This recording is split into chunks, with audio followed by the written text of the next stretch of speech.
Let's look at an example over here. We have wind speeds taken at a weather station in Hawaii.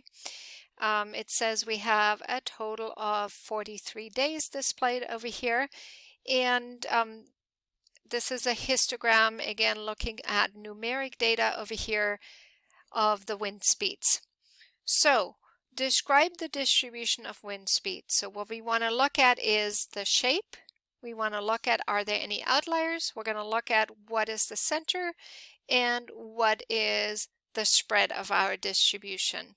So we're going to start by looking at our shape over here. We would consider this unimodal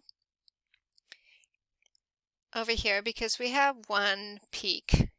We could possibly say there's a second peak over here and possibly call it bimodal.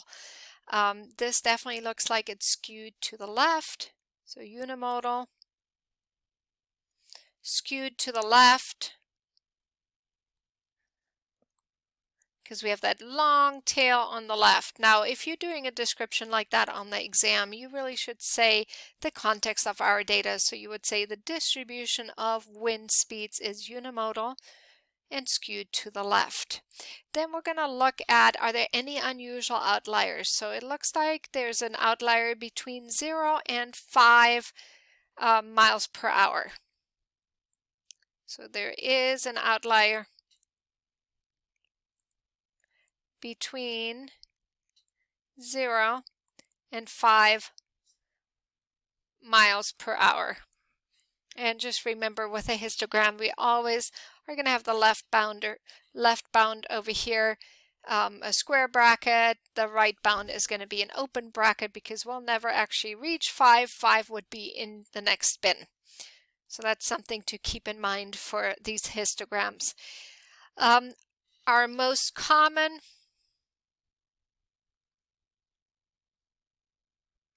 wind speed is between 50 and 55.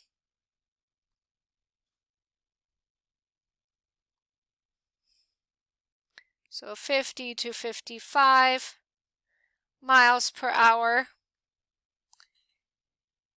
And our range is from 0 to 5. Sorry.